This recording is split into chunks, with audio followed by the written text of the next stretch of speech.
So today's garden hack is when it comes to tying in plants like roses and things, when you're doing a lot of them, wrap some string around your hand like this, and then what that makes it easy to do is when you're tying in lots of plants, you don't have to pre-cut all your string into lengths.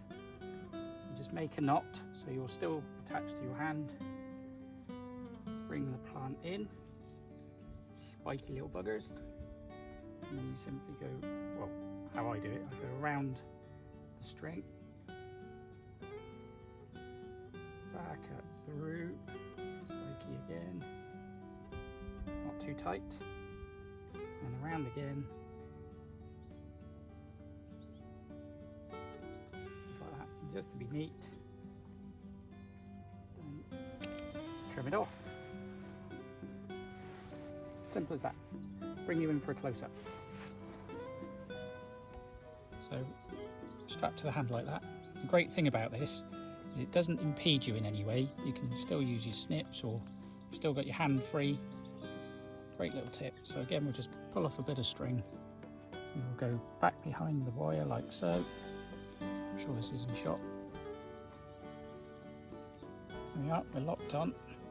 Pull the rose around, like so. And then I'll go around the back of the string. Back up through that little hole there. Oh, you spiky. And then when you go to tighten it up, you almost want to be able to get a finger inside there, so that it gives the plant some growing room. You don't want to choke it. And what I do is go back round again, back up through the hole like so, just like that. And it's tied in, and then just to be neat and tidy, you just trim it off. There we go. Let's do it again. Got a piece of string. Just tie it off. Probably got a little bit too much there, but never mind.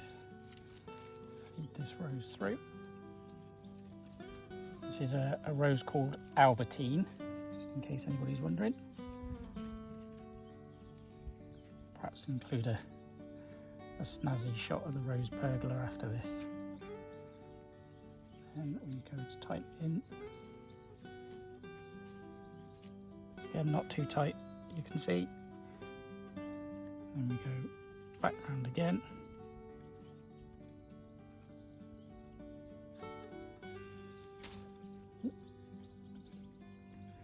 And trim it off.